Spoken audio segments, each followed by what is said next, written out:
Hey everyone, so it's season 4. You may or may not have noticed I was gone for a week, but that's okay. I noticed that I had a little bit of a break, which was nice. So I hope everyone's doing well, and I can't believe it's already September. We're already in fall, apparently, which is incredible because a year ago at this time, I was thinking about starting this podcast. Well, actually, probably a month before this, but I was in the process of getting the name together and messaging my friend Rob with just variations of this name and so many other ones, and I was getting the logo about this time. So it's been quite something. I'm almost at 50 episodes. That'll be coming up soon. This season 4, I don't know why I did seasons, honestly. There's not really a difference, but I think the seasons give me a break. So season 4, we're kicking it off with an astrologer. It's Makayla Davis. Some of you are probably already going, well, astrology, I don't get it, or I don't agree with it, or I don't buy it. That's fine. You don't have to. But you might really like what Makayla has to say. I think she's fantastic. She's a very positive person. It's a really light and fun conversation. She served in the military, and her path took her to astrology eventually. I think the thing I got the most out of, too, is just hearing how passionate she is about her work and her learning.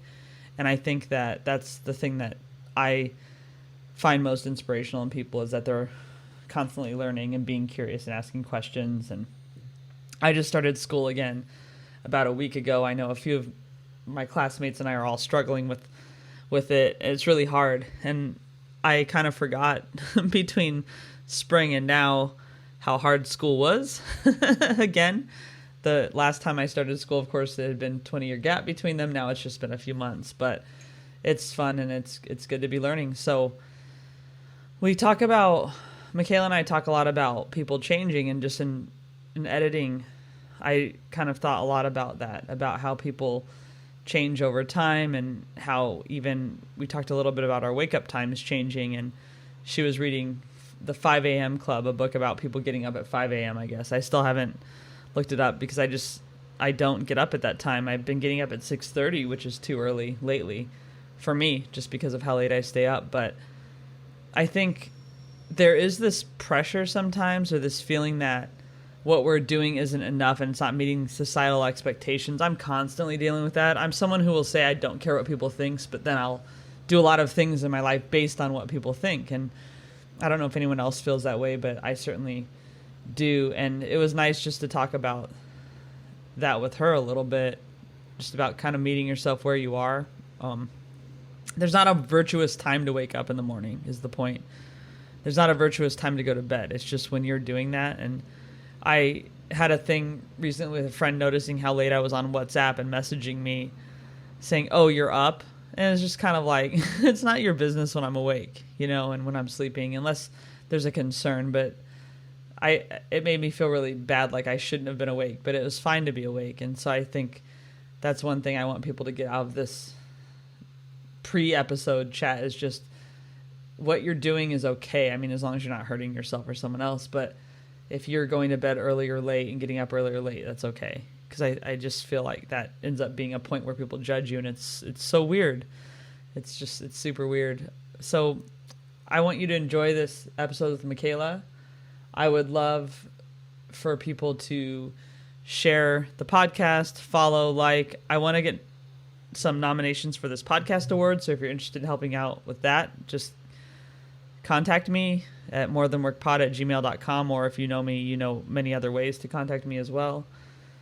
And I appreciate you being here and listening, and that's it. So here we go.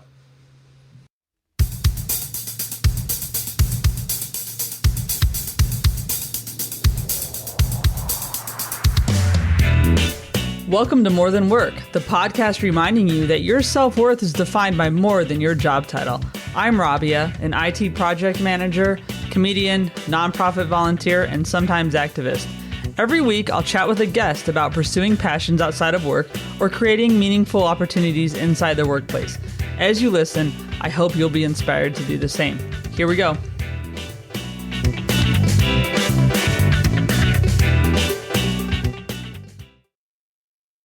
All right, everybody. I again, I always say I'm really excited, but I am really excited to talk to this guest. I actually have been a client of hers, and we'll talk a little bit about that. But she is Makayla Davis, professional astrologer at the Scenic Route Astrology. Hey, Makayla. Hello, hello. Thank you for having me. Very, very happy to be here. Yeah, thanks. I'm happy to have you here too. Yeah, we finally got it right. Gemini, Mercury, retrograde kind of messed us up a little bit, but now we're here. We're good. I'm really excited. We can start with, I did go to you for a reading because I don't know, I was interested in it. I guess I'll start with like the question that is probably the most rude question, but what do you say to people when you say you're an astrologer and they're like, oh, I don't believe that? Oh, it's so funny that you just said that because I was taking myself to dinner the other night and I was like writing and at the bar and I was sitting next to a lawyer and his son, and the lawyer just started talking to me. Like, he just grabbed my ear and then he was asking me questions. He was very interested in what I was doing. And I was like, oh, I'm just an astrologer. I'm working on some articles. And he was very into it. But his son, he was like, can you please convince my son? Can you please give him the whole spiel or whatever? So like, I don't try to force it on anybody. It's kind of like it will come to you. I basically will say, if you don't believe in it right now, if you're like not aligned with this kind of thing, that's totally fine. But I think it will find you eventually if you're open to it, and you won't be able to turn it away. There'll be a calling. So you don't get offended or anything? No, I don't. No, not at all. No. Yeah. I've done many things in my life that I could get offended over, and I just learned to just turn the other cheek. So yeah, just forget it. Yeah, no, I feel like some people, if they're super religious and stuff, they'll want to ask me a lot of questions, and I very much take astrology from a really broad perspective, and I layer a lot of beliefs and traditions and religions, and I've been doing a lot of deep diving into it all. I love documentaries on it. I love reading books on it, articles, and taking classes and stuff, that I really feel like it all comes down to the same source at the end. Mm-hmm. And I'm so strong in my beliefs about that whatever other people believe, I understand that it's probably a generational pass down. And it's layered between, their upbringing and their culture that they were raised in and stuff. So it doesn't bother me. I come from an understanding, I grew up in a Catholic Christian house, kind of, where they just believed in God. But when I was in the military. So when I joined the military and you have to put a religion on your ID tag, I was a very confused 18-year-old. So I put Roman Catholic. Never went to church or anything, so I wanted to put Buddhism, actually. Like, there was an inner calling at that time. Yeah. Put Buddhism on there, but I knew nothing about Buddhism, but I knew I was interested in it at the time. Mm-hmm. But instead I just resulted to Roman Catholic. I didn't even ever realize that ends up on your tags. Yeah. So that makes sense. Yeah. Yeah, they put your name, your social security, your blood type, and your religion preference. Yeah. Wow. You started your adult life in the military. So you went right when you were 18. Yeah. And into the Army. Yes. So how did you come to decide to do that? I finished high school and I wasn't really involved with the high school crowd. I kind of felt older than everybody else in my grade. And so I was always drawn to working. So I was always a hard worker. I would sometimes skip school to go to work. And so when I got out, I wasn't feeling the call to go to college. And there's nothing wrong with that. It's just, at the time, it was definitely like what everyone was trying to do, was go to school. But I didn't really know what I wanted to do. So I had family in the military, and, there was benefits. The athletic perspective of that was really appealing to me because I was very much involved in, working out, being athletic all the time. And I looked at boot camp as like a challenge, and that it was something that could help set up my future.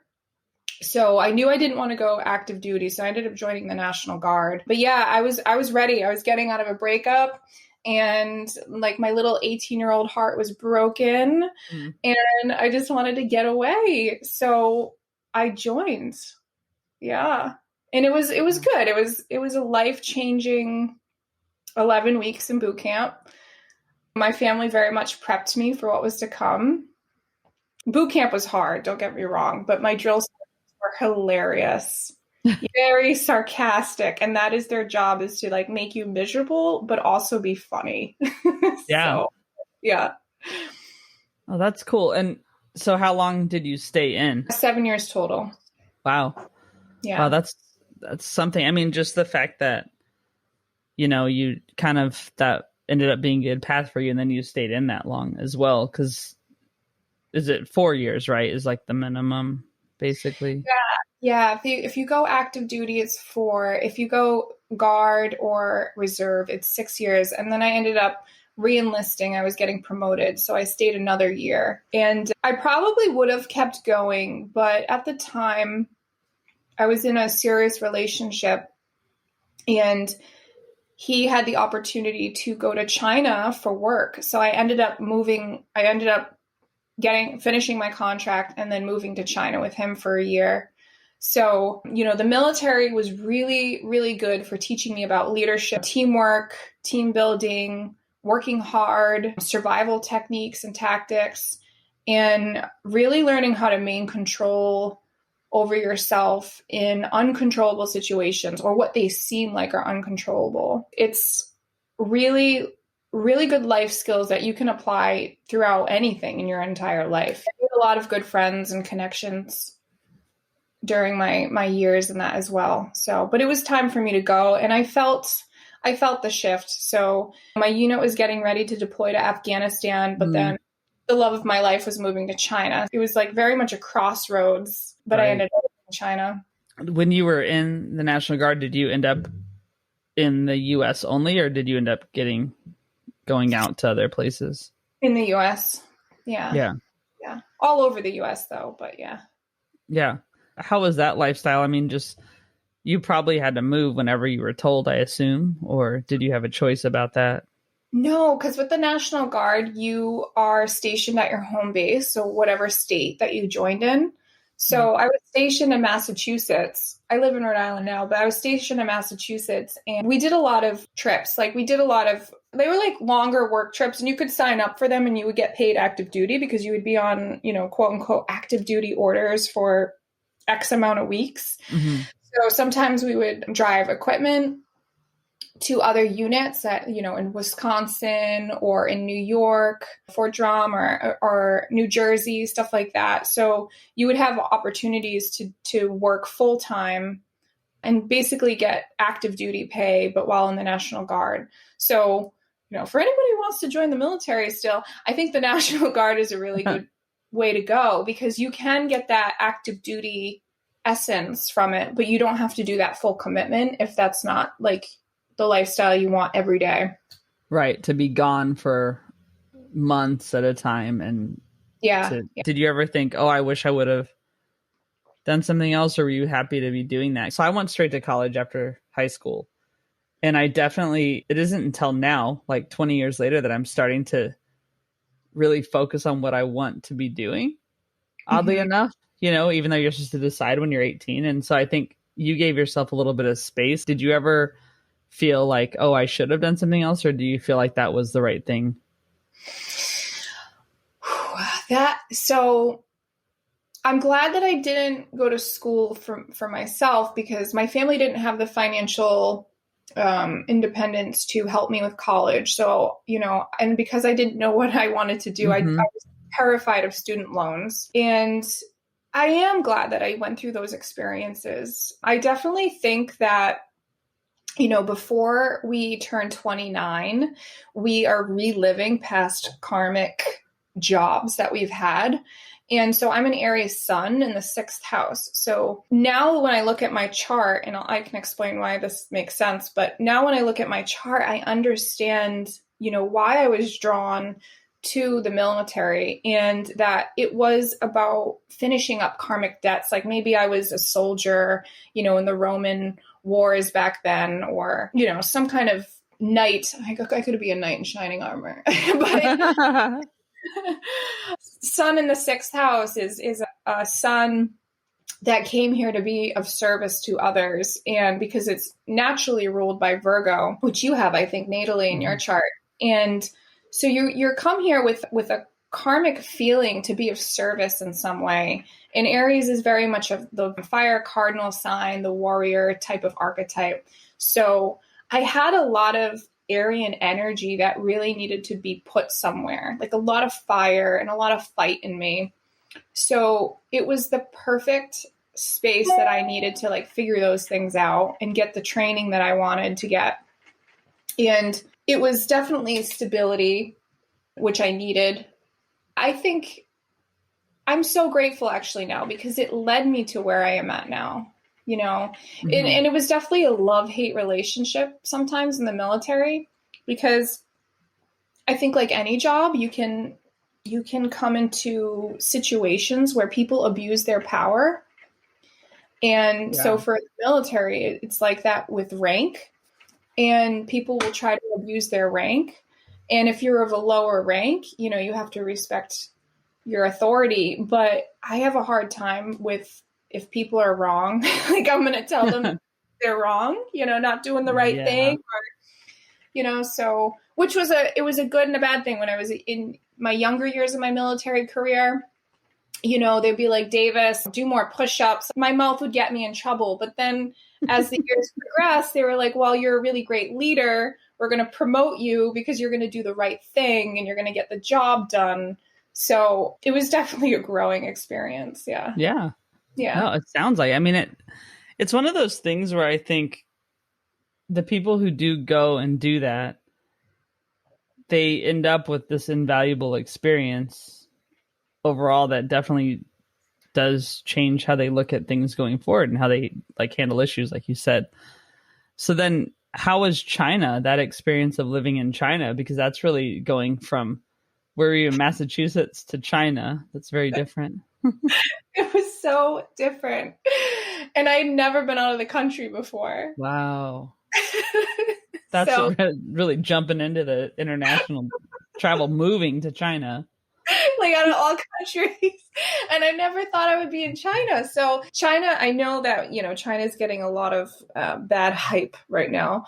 Yeah. But it really is like, if you can take away the government and the communism and understand what the people are going through there. For me, living there and talking to many, many natives in the country, they are wonderful people and they are terrified of their government. And they have to watch out what they say and do. And I had a couple of wild experiences while I was there about this, surrounding this. The culture there is so different than us, but we're all the same. We're all the same. And I learned so much more about, they knew so much about American culture and our history. And I came over there like not really knowing much. And I felt like kind of a jerk, because they were very inquisitive and asking us questions, and they knew so much more, even more about the American Revolution than I knew. Yeah. Yeah. And they're so intelligent and they want to learn. And, just even things like they learn English in school, in secondary school, and that we aren't really forcing those kind of things. Right. And it just kind of makes me feel like they're a bit more, yes, their government is not expanded in the way that we would like them to be expanded, if that makes sense. But the people in general are very open, very caring, very helpful. I would just be walking down the street and I would be having a hard time finding something, and somebody would help me, and they just go out of their way. I'll walk you over here. It's just a few blocks. I'll show you where, Yeah. And not ask you for something after. Like if you get lost, I remember getting lost in Memphis one time, and this guy was like, oh, it's over here. And then I immediately realized we shouldn't have followed him, because then he asked us for money after, and he wouldn't leave us alone until we gave him money. And it was like, okay, it's super scary. I actually try to help people here, even in London, if I know where they're going, because I know it's scary not to know, and then you don't want people asking you for money if you get directions. To me, that's like a scarcity mindset, which runs very strong in the US. Mm-hmm. And the town that I lived in was super, super rural, and you'd go to the farmer's market for your food. That's where you got it. Like, you didn't have a grocery store. And I remember being at the market, and I was with this one lady who just had like peppers and oranges and just some random stuff. And there was a lot of competition on the street if you were a farmer. Okay. And I'm looking through her peppers, and I was like trying to pick out some because she just looked like I needed to buy some food from her. Like, so I just wanted to give her some business. But she picked up the peppers, and she was basically telling me these are no good. And she brought me down like 2 stalls down to somebody else who was selling better looking peppers. And because she just genuinely wanted to sell me like good food. And I just thought that was wild, because she obviously needed it too, you know? So I bought other stuff from her, but it's that kind of like community that I find there. Yeah, that's interesting. Mm. Well, yeah, and especially after this year, I mean, just the looking at China in a certain way, it's really hard because like any country is not defined by certain people in their country or whatever, you know, for sure. Yeah. And then, the lack of freedom they have is, I mean, I tweeted a lot of stuff and whatever, and you can do that, you know, and said whatever I want and text my friends whatever I want. And, you know, we can do that. And about anyone. I mean, people are doing it now too, right? It depends on when you're sending texts about who, but they can't do that there. I mean, there's no way, right? No, it's really kind of, I didn't realize how insanely closely they're watched. Mm-hmm. And man, I don't know. I'll tell this story. One night we were out in Guangzhou, I believe it was. There's some town that was kind of rural, but a little bit more city. And, you know, we were trying to find an ATM. And this one guy, he helped us find an ATM, Chinese native. And then we were like, oh, we'll buy you a drink. Come to the bar after. So we took him to the bar, and we spent the whole night there talking to him. And he just ended up crying because he was an engineer, chemical engineer in the Chinese military, and telling us all this crazy stuff that was going on. And he was just so sad about it because it's not what he joined and signed up to do. And he was having severe like trauma from what he had to do and his experiences and stuff. And then the next day, my ex had gotten a text on WeChat, and we don't even know how he got his number because he never gave him his number. It was super weird. And he was like, did I share anything that I shouldn't have shared? Because I guess he got some kind of phone call from the government. It was super, super, super weird. Yeah. Super weird. Yeah. And, you know, so, you know, then it was kind of like an eye-opening experience of how widely that they're watched, you know? Yeah. Yeah.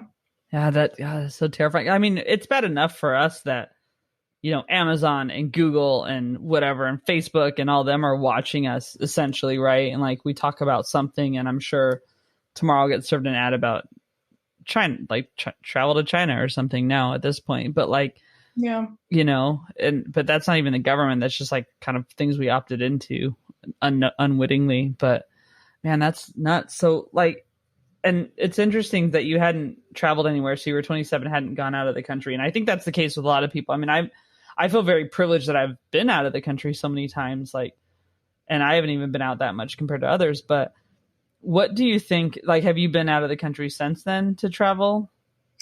Yeah. So I got back when I was like 25 or 26, and then the travel bug just hit me like so bad. So I was just, and then, you know, I had broken up with him. So again, the heartbreak thing for me is very much like, let's go on a journey, you know, let's go travel. I went to a few countries. I went to Barcelona and Rome and Costa Rica, the Virgin Islands. I've been to Thailand. I love Asia. Yeah. Yeah, we are. I feel like we are privileged. Like if somebody can get the chance to go experience another culture, like please go, you know, if you haven't, because it's incredible. And even for you, like living in a different country now, that is an amazing Yeah. experience. Yeah, it's really cool. And I think it changes your way of looking at people and the way of thinking of people that are different than you. And that even means, though, in your own country, like you can look at the people who aren't exactly the same and then have more compassion and understanding. Like you said, everyone, like you identified that, well, they're just people, right? And did that happen for you just generally? Like the more you've traveled, has that opened up your mind? Oh yeah. Yeah, yeah. Definitely. And it also really it makes me feel very privileged, grateful for the opportunities that I've had that, you know, other places I've been to don't, but also how I wish that we would adapt some of other cultures, like siesta in the middle of the day. It's amazing. Everyone should go home and nap. Well, you kind of do crash after lunch. I mean, it's just kind of you struggle through and then aren't as productive, and it's like we'd rather just have people at their desks and not productive, than give them a break and then have them be more productive for less hours. Like, you know, same with working 12-hour days or 15-hour days. It's like if you work an 8-hour day that's more productive, it's better than having this extension of time. Like almost if you weren't allowed to do that and you had to get your work done in a certain amount of time, you probably would, you know, more than likely anyway.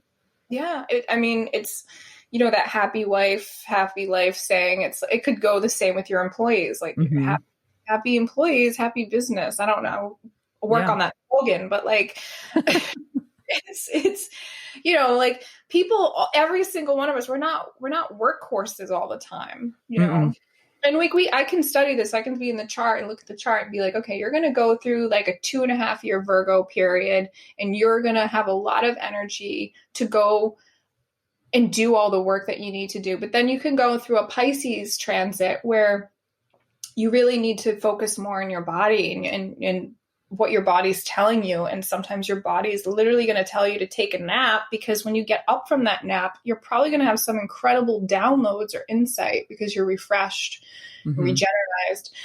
And and many countries do siesta, you know. Do they do it where you are? No, but they start drinking around 4 from what I can see. So I guess that's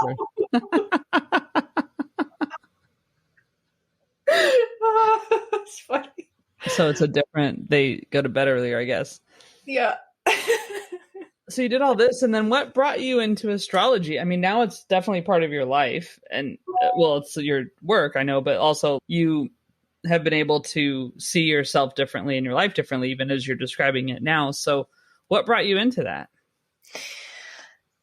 So oddly enough, I started like this spiritual journey and awakening, and I didn't really even realize it was a spiritual awakening, but there was slow and steady pulls to just start doing more inner work. And this is actually when I started my Saturn return, and we all will go through Saturn return at 27 to 31, where you kind of go through a lot of changes in your life. And some people like completely uproot and move. Some people get divorced. Some people get in a relationship, which they end up getting divorced at the end of it. Just a numerous amount of things can happen. So I was going through a lot of changes, and I was looking for apothecary schools because I wanted to start healing my body. And I was getting really into like tarot and tea, herbal stuff. And I stumbled upon Astrology University, which is one of the schools that I've been attending now. And I was like, what's astrology? Like, I had no idea, never heard of it. And I did have a friend the previous year who was telling me about ayahuasca. And she had brought up that, you know, we have like a moon sign and a rising sign, but I kind of like put it in the back of my mind. So I looked at their website and I just felt everything was right. Like I kind of will jump right into something. Yeah. as you can tell. If I feel like it's right, you know? So I've tried to follow my intuition and strengthen the intuition.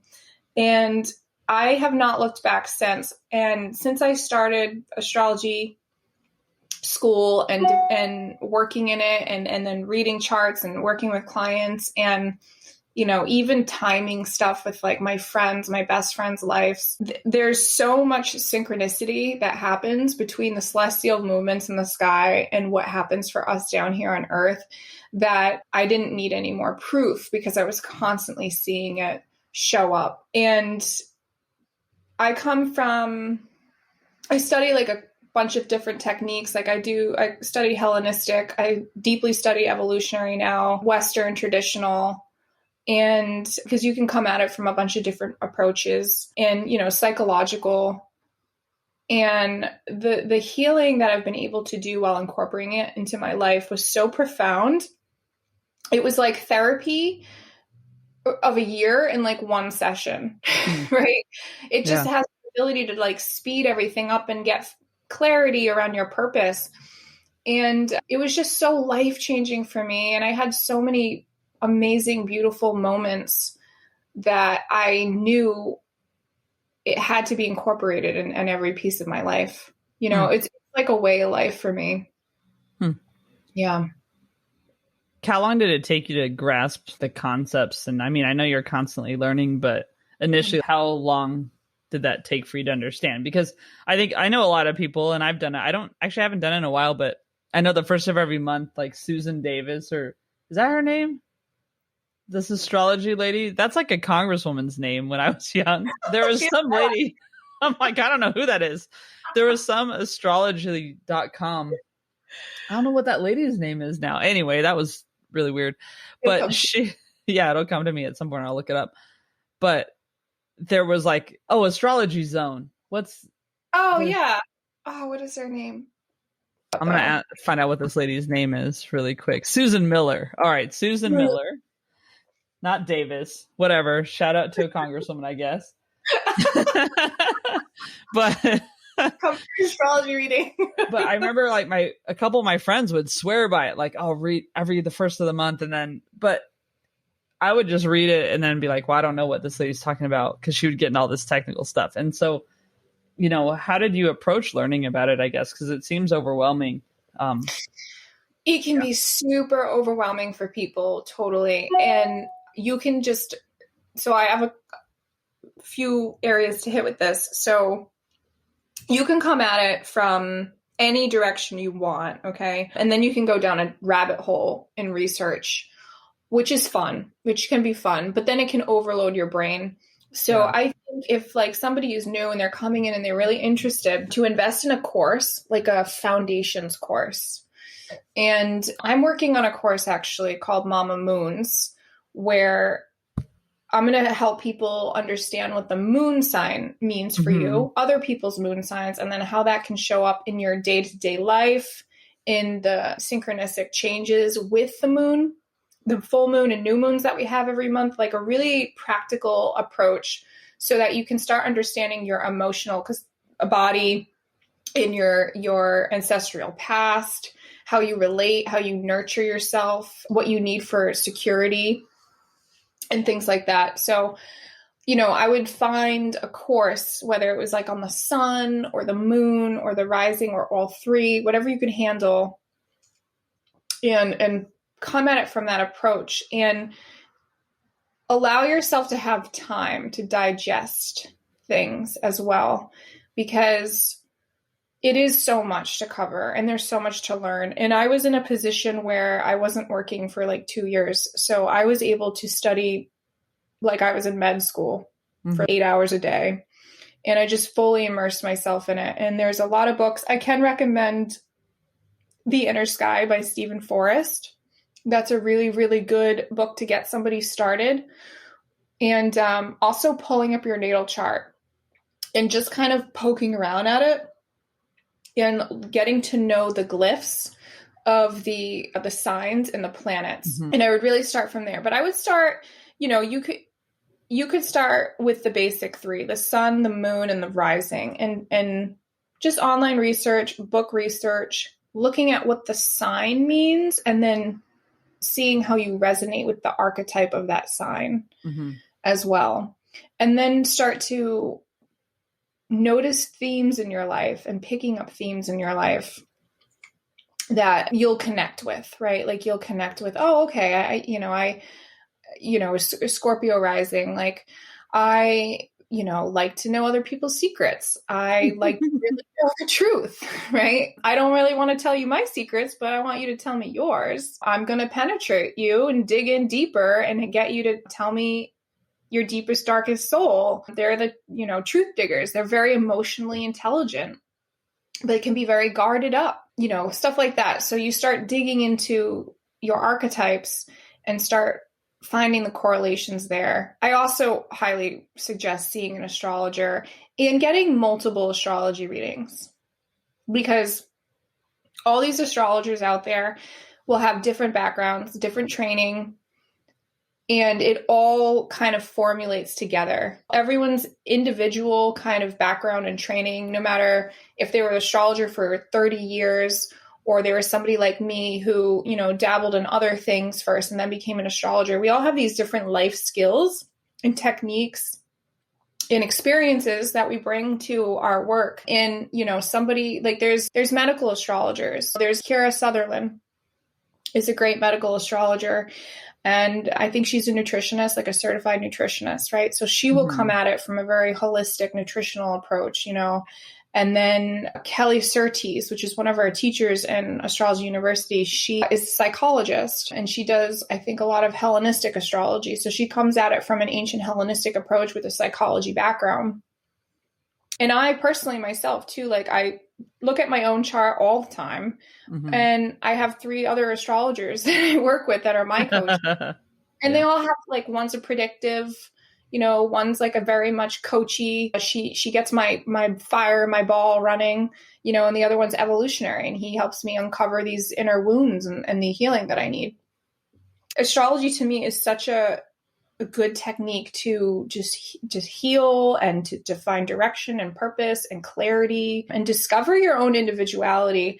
But we're so complicated and we're so complex. We might as well come at it from all these different approaches. Get every nook and cranny of yourself figured out, and then you can blossom. Yeah. And it's just another tool, basically, that, yeah. Yeah. And I'm like, oh, wow, imagine, and I totally see astrology on the rise. So many people are like, oh, I've been an astrologer. And I'm like, really? And I just think it would be so cool if we were all able to look at our charts and our transits.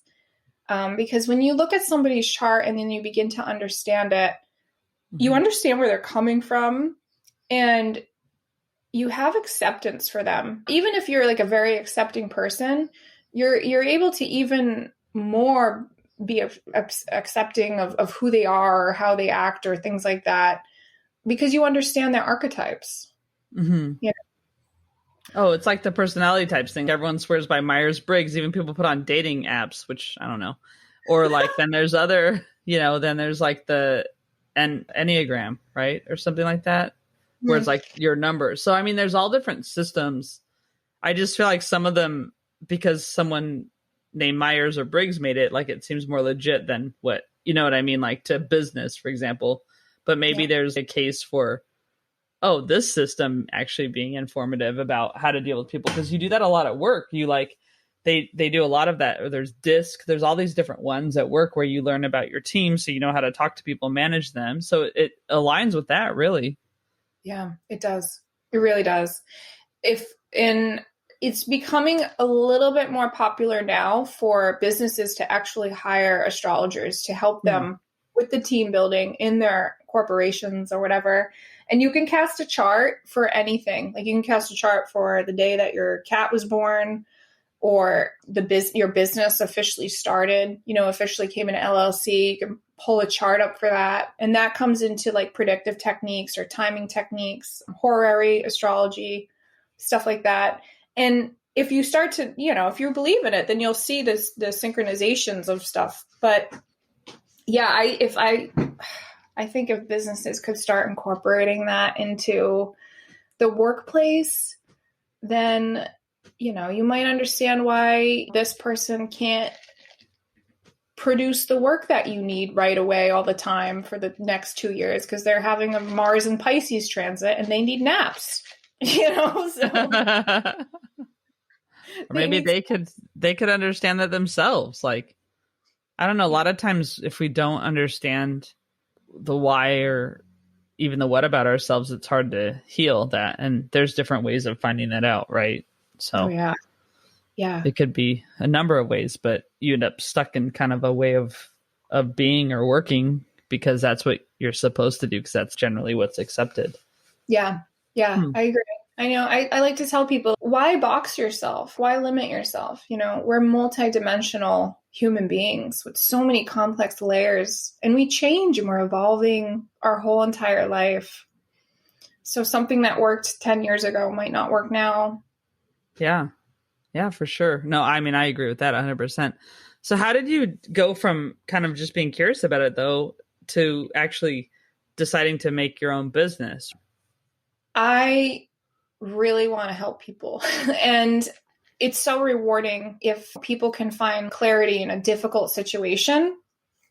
Like, for instance, my best friend is moving, and literally this week, and we have a Mars opposite Saturn transit. So you're trying to take action on something, you're trying to go, your Mars energy is pulling you to go, but Saturn retrograde is opposing it, and it's saying, it's giving you like a speed bump in the road, right? Or a stop sign. Mm-hmm. And it's like, not yet, hold on, you got to wait a little longer. But it's not a transit that is permanent. It's just like it's just a speed bump, I call it.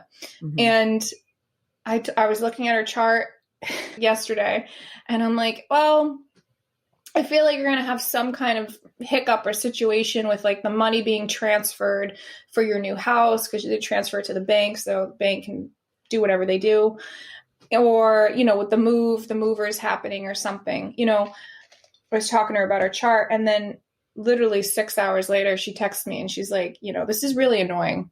This astrology because the bank doesn't know where our money is, and the movers can't fit their truck into our storage unit, and so now we have to hire a new moving company, and we paid a deposit for them too. And I was like, it's not permanent, I swear. It's fine. You know, but it's stuff like that. So it actually helps you in a situation where you feel like you know, life, but you can actually be like, oh wait, hold on, this is just the energy that I'm experiencing, and there's usually a hidden message in there. Honestly. Yeah, it's not, the energy is not here to hurt us. It's here to inform you of something and to show you something, like bring something to the surface and to the light. I had this transit a couple months ago. My transiting Mars was squaring my natal Mars, and it was happening in the house, the 8th house, which can represent debt and debt with other people, and then the 4th house where my home is. And Mars is like an action planet, and sometimes it was related to vehicles and accidents. And I woke up at noon. Okay, I'm not gonna lie, I woke up at noon that day. I was running behind on my schedule, so I was all like flustered. And I backed into my neighbor's car. Oh God. And I looked at the transits like later when I was calmed down in the evening, and I realized, okay, this transit literally manifested into my physical reality, but the message was, you know, get up earlier. You know, like, don't put yourself in those situations, you know, a little more planning. And I was reading the 5 a.m. Club book at the time. So it's just about getting up early and being in a club at 5 a.m. Just kidding. Like, I'm not in that club either, because I stay up until 1 or 2. I mean, ever since this whole thing started, and it's been over a year now, I just kind of reverted to my college hours, which were, you know, go to bed at 2 or 3, but now I have to work. So like today I had an 8 a.m. meeting. Thanks a lot. And, you know, but yeah, I know exactly what you mean. Yep. Yeah. It's fine. No shame in that. No. And it's like, you know, and then that's why I'm like, all right, well, the world is changing, and I think people really want to live the life that they want to live. And, you know, some people really love the 5 a.m. life, and, you know, some people do really well being a night owl. And sometimes that changes. Yeah. Yeah, it does. And it's just kind of, I think, meeting yourself where you are on that sometimes, because like now I'll have friends go, oh God, you stay up so late. And I'm like, yeah, but this is, when am I supposed to do anything? You know, like it's almost 9 o'clock now, I think, that we're talking. So, you know, that what I'm supposed to go to bed like in 10 minutes or something, like in the middle of a conversation. Right. Like, right. Yeah. So it's kind of one of those things, but I almost think it's just expectations everyone has of what, you know, someone over 40 looks like someone in their 20s. And yeah, it's kind of interesting. Absolutely. Yeah. I used to wake up at 5 a.m. all the time in the military, and then I went to the night owl thing, and either way I've been productive. Yeah. Right? It like just works. So yeah. Yeah. I mean, I remember getting up really early because at like 5 or 6 when I was living in New York, and then I would, you know, swim before work and that kind of thing. But now, no, there's no way. No. So you're working on a couple cool things. You were talking about doing astrology retreats. Yes. So, oh my gosh, this is in the works. This is definitely in the works. I deeply love travel, obviously, and I love astrology, and I love all different types of forms of healing. And I have a couple astrologers who are already on board to join. And, you know, I'm not sure on location yet. I'm kind of like a little bit very Sagittarius vibe right now, which I have like no Sagittarius planets, but I'm like either, you know, Asia or Greece or Rome. But I have these big visions of these retreats that are really about discovering yourself, and especially I think to start with women, but then I will go, you know, towards both sexes as well. But to start with women retreats where, you know, we can really dive deep into ourselves and self-healing, really get liberated, kind of do some experiences that get us out of our comfort zone, like maybe like free diving for 2 days, where we can practice like breathing techniques and stuff like that, which will help regulate you when you are angry or getting approached in some way that gets you just riled up and stuff, and learning how to control your emotions in a different way and a different approach other than just like meditation, which I will have meditation stuff in there too. But yeah, I'm really, really excited about retreat stuff. It's definitely something that I've been thinking about for a while, and I'm just starting to get organized, and hopefully by the end of next year, there'll be something happening. But of course it depends on COVID and travel and that. But Asia would be wonderful, guys, because it's super affordable. You know, the biggest thing might be the ticket, you know, but once you're there, it's super peaceful. There's so much opportunity for healing and growth, hiking, nature, healthy food. I mean, you can get a fresh juice smoothie for $1 around every corner.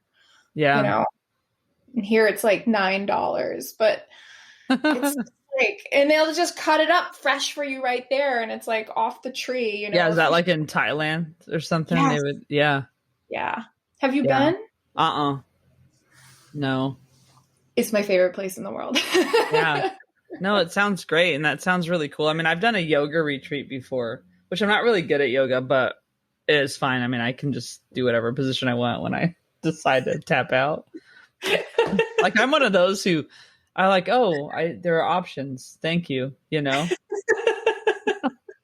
It's hard to get into it. Yeah, but it's like, it's pretty cool. I mean, just to have like a focus and then to have time on your own at a retreat. So that's great. And yeah, I know COVID kind of put a damper on that. Oh my gosh, totally. But it's also giving me the time to organize it and get it started. And I do think that once travel opens up and it's a little safer, like everyone's going to want to come out of their shell a little bit. Yeah. Yeah. And like my approach too is like, I definitely want it to be like like a very relaxed, chill, healing thing with not like a strict schedule or anything. I really like the opportunity for choice and whatever you're feeling, like I'll have like scheduled classes, especially around astrology work and like learning about your chart and yourself. And hopefully I can get my aunt on board too. She's a psychologist, and get her over there. That's really cool. And then you're also busy because you're working on a book. Yes. I'm writing 2 books. 2 books. Okay. Yeah. And some people like getting 1 book is hard enough. So you're writing 2. Yeah. One is easier for me to write because it's about sex work and sexuality and, feminism and women claiming their power and cutting down shame. It's very much geared around relationships, which ties into, we're both Libra rising. So, we learn a lot about relationships in this lifetime and how to find your individual self, but also not losing yourself with others in relationship, And then the second book is going to kind of tie into this, but it's going to be more geared around Venus and understanding your Venus and your values and stepping into your individuation from a very like practical approach that anybody can read and understand, but also dive into some astrology techniques that will be really easy for people to digest and just be able to look at your chart and then understand how to apply that into your life. Cool. I like to be very practical. Yeah, it sounds like it. Well, you probably just learned that just like, even in your service, just, I don't think there's much room to just be impractical. Right. Oh. Yeah, people make things complicated very often. I know about overcomplicating. Yeah. Yes, you learn. You live and you learn. Yeah, for sure. Well, cool. Well, is there anything else you wanted to cover? Oh, you have a podcast. So, yes. Yeah, so people can learn more about you on your website and podcast. So maybe talk about all that because I think you can get your chart there too, right? Yes. So I have my website is www.astroroots.com, and you can pull up your free natal chart there. I write a lot of articles. Definitely sign up for my newsletter if you want to get updated with, the current transits of the month and also full moons and new moons. That's a really great way to get started with connecting to your intuition, and you'll be amazed. I do a lot of moon magic, so you'll be amazed at what you can actually manifest you doing moon work. Hence why I'm working on the Mama Moons course. I do have a YouTube channel. It's called the Scenic Route Astrology and Travel, and I'm covering the moon phases, the current astrological transits. It's a new channel, but it is going to grow. I'm doing spiritual sides. I'm incorporating right now. I'm doing a cleanse. So I'm incorporating that and the health benefits of that and why it's good to do a cleanse right now, actually, with this current transits that are going on. And my podcast is The Scenic Route, and it's on SoundCloud and Apple iTunes. And I'm on Twitter and I'm on Instagram. Definitely follow me on Instagram. I'm very active there on the Scenic Route Astrology. And I think that's it. And I'm open for readings. So I do natal readings. I will do progressed chart readings. I can do a year ahead reading where we kind of look at your whole entire year ahead, month by month, and what you want to see. I can do all the readings. I can do all the things. So cool. Yeah. And it's an easy experience. I mean, and just kind of cool just to learn a little bit more about yourself from a different perspective, I think, too. Yeah. Yep. So, yeah, cool. So is there any like advice or mantra that you like to share with people? I mean, you've said a lot of different things, of course, but is there anything that you kind of like just to pass on? I think I would like to leave behind that, let's cultivate joy as a survival tactic. And the more that you can embrace joy and find joy in your life and happiness, whatever that means to you, the more the universe aligns for you, and you'll be drawn to your path. What feels good. That's nice. All right. So now I have my fun 5. It's like the last questions I ask. Okay. Yes. So what's the oldest t-shirt you have and still wear? And I don't know if you're a t-shirt person, but. Oh man. I think I only have, man, I clean out my closet a lot of the times and give away clothes. So I think I have like a 3-year-old Martha's Vineyard t-shirt right now. No, that's kind of cool though. I've never been there. So it's very comfy and soft. Nice. That's good. That's a good shirt to have. Yeah. And from a cool place. Exactly. All right. So it seemed a bit like Groundhog's Day, at least way earlier in the pandemic. And if you're like, I'm going to be isolating, so it's going to seem like that again. But if it was like that, what song would you have your alarm clock play every day? This is awesome. I don't know. I'm trying to think of what I was listening to earlier. I was listening to Spice Girls earlier. So maybe like... This is so embarrassing. I loved them when I was growing up. Yeah. Maybe like Tell Me What You Want.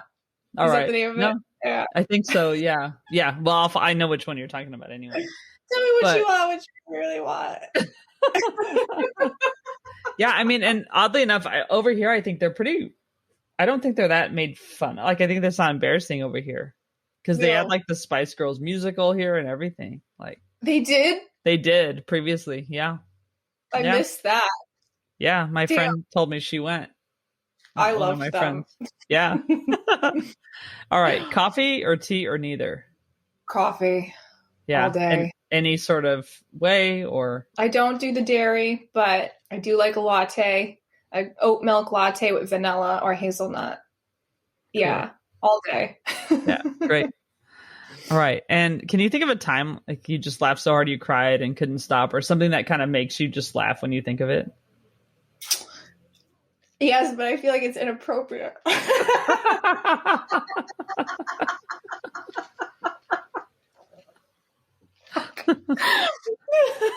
Well, can we just leave it at that? We can skip it. I'll tell you on the sideline. All right. But yeah, at least it does crack you up. So that's good. That's fun. All right. And then who inspires you right now? Oh, wow. Abraham Hicks. Mm-hmm.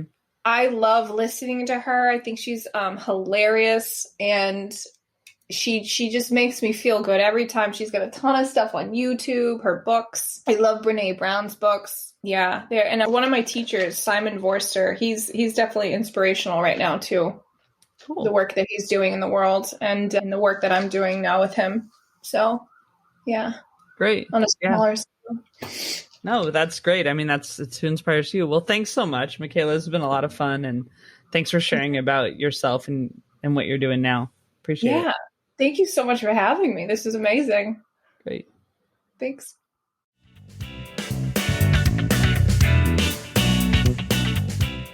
Thanks again for listening this week. You can find out more about the guest in the show notes and at RabiaSaid.com. Joe Maffia created the music just for this podcast. Find him on Spotify. That's Joe, Maffia. And Rob Metke is responsible for our visual design. You can find him online by searching for Rob, Metke.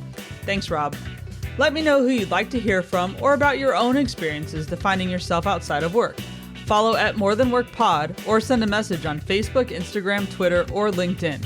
Or visit our website, morethanworkpod.com. Give us a follow on Spotify, Apple, or wherever you get your podcasts, and leave a review if you like. Thanks for listening to More Than Work. While being kind to others, don't forget to be kind to yourself.